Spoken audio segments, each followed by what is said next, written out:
Lessons from the 2022 general elections in Kenya, the realities of our political arena. The result of any political tenure is enough to measure if there is need for change and a new dimension.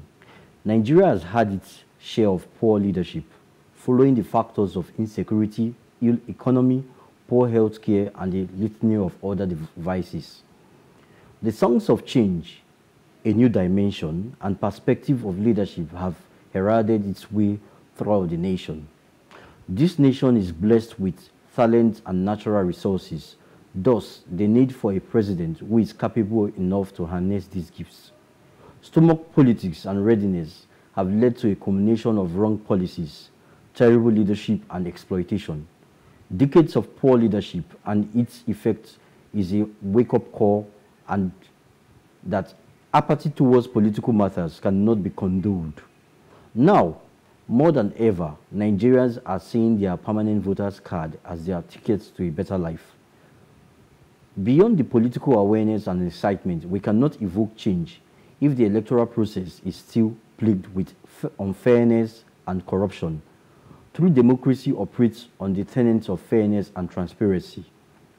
Now, let us understudy the scenarios that played out during the just concluded general elections in Kenya that resulted to the emergence of William Ruto, Kenya's deputy president, scoring over 7.1 million votes. That's 50.49% of the total votes casted, with closest contender Raila Odinga scoring over 6.9 million votes.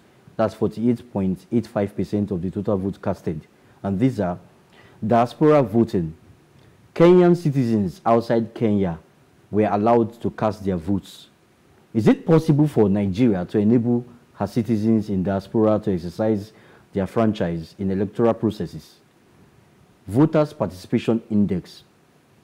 Kenya had over 22.1 million registered voters for 2022, but only over 14 million voters turned out, indicating an increase in voter apathy because of the 64.6% voters turnout, sharp decrease from 78% voters turnout in 2017. How willing and prepared are we Nigerians for the 2023 general elections? Protests of election results. In previous Kenya election, there have been cases of violence and loss of lives. In this case, 4 electoral commissioners of the Independent Electoral and Boundaries Commission, IEBC, Kenya's Electoral Commission, are protesting the manner in which the result was collated and announced. Can we have transparent and peaceful elections in Nigeria? In local parlance, election no be war. Women inclusion and participation. Out of 47 Kenyan counties, 7 women emerged as governors, an increase from 3 women governors in 2017, a female senator and female running mates to other candidates. Will Nigeria create opportunities for women to participate actively in politics and decision-making processes? Challenges in electronic voting and the use of tech. There were instances of difficulties in using electronic devices in the electoral processes, which led to a long time of over a week of collecting and counting votes during Kenyan general election. Now, relevant stakeholders in Nigeria should ensure the functionality of technological devices that would facilitate electronic transmission of results, thereby enhancing transparency in our electoral processes. As we conclude, let us ponder on these words of Michelle Obama, attorney, author, and former First Lady of the United States from 2009 to 2017. You've got to vote, vote, vote, and vote. That's it. That's the way forward. So, Raymond. Wow. You know, I really listened with, deep interest while you really dissect the Kenyan election. I was privileged to be in Nairobi during the election. So actually I was in Mombasa, but I was in Kenya during the election, and I can really agree with, I was there firsthand, so I meet with the people, I interacted with them, and you mentioned some very critical things, and one of them was actually that of the voter apathy. Okay, first of all is the interest, the diaspora voting. I think that played a very huge role. Let me tell you what was interesting about Kenyan election. I mean, I had not seen that. So there was a website where all the countings were happening in real time. Wow. In real time, you log on to that website, you're seeing in 20 minutes, William Ruto is leading. You get inside your room, you come out again. Raila Odinga was leading. And it was happening in real time. So I can imagine that diaspora voting played a very big role. Why? Because if you have to ask people in diaspora to be part of the voting process, that means you have to strengthen your digital system. You have to strengthen the technology that will enable them to be able to vote and also to ensure that their votes count, right? You are also able to have data aggregation. So you can also measure to say, oh, we have XYZ number of Kenyans who are across XYZ number of countries, aggregated along this number of women and this number of men in these places. So I think that played a very fantastic role in ensuring that it was relatively very fair, credible, and also peaceful also. Because when you have more people that are outside who are voting, you have less people you want to banter with and you want to fight and point fingers on. And you also mentioned about the women inclusion. I think East Africa basically are doing extremely so well in allowing women to have a say when it comes to governance. And I mean, look at Rwanda having supporting women over 50% to be part of their governance and all that. And Kenya has really done so. I think it reflects the mind of the people. It's not where you come, you see, oh, the one person has like 95% of the vote. So this you can really say the people were actually putting their voice. And I think it's really possible for Nigeria to really come to that point. Yeah, we have to come. But also approving diaspora voting in Nigeria will be a game changer. Trust me. Yeah. I don't want to tell you what will happen. I think so too. If we begin to approve diaspora voting in Nigeria, because you can't believe the amount of Nigerians that are in diaspora. Well, so, it's possible. Matthew, what do you think about this conversation about Kenyan election? Matthew, we want to hear your opinion. I heard you say you followed the election in Kenya. What do you think? I mean, Felix has raised a couple of points. Diaspora voting, voter apathy, inclusion of women. What do you think? What are your takes on the election? Yeah, I mean, I must say, I'm really not surprised. Just after what you said about, the voting. I mean, my interaction with Kenyans in diaspora, one thing I know for sure that, they are very patriotic. They love their country. And yes, what's called women inclusion. A lot of women were included in the election. And I must say, I really like how the whole election was conducted. Though that, like he said, there were some challenges with voting electronically. But I must say that we can learn a thing or two from the recent Kenyan election.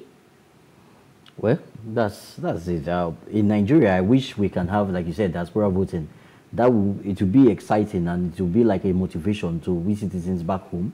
Also, it will be like a checkmate to enhance election transparency and also enforcement of digital processes. We are crying for a real-time electronic transmission of results. We want to see that happen in 2023 election. So it's me using the opportunity to reach out to the federal government, INEC, and relevant stakeholders. Please, let's make this possible. It's possible. I think it's very possible. Some of these things are not rocket science because if something happens in a particular part of the world, it's a proof that it can happen in another part of the world. I mean, you just spoke about, the technology that, should be able to enhance transparency. Yeah, this is still Africa where we're still struggling and battling with logistics, with device, power, and all those the infrastructure that make these things work, like the developed countries and all that.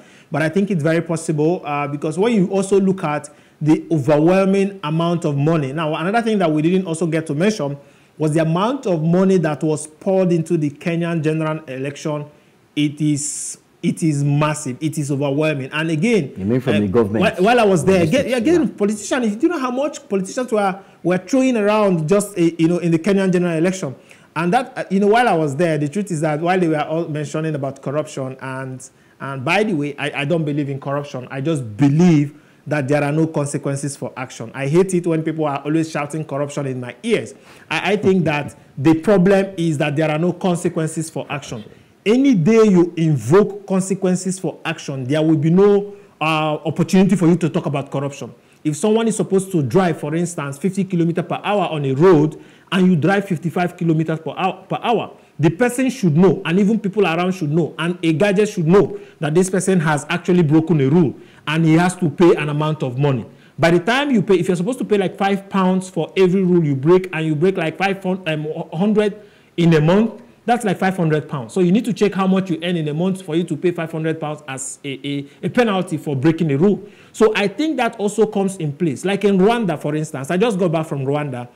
You know, they have a system where they are almost having zero tolerance to corruption, where even as a minister, if you are caught with the slightest, with a droplet of corruption of any form at all, you are sent to jail.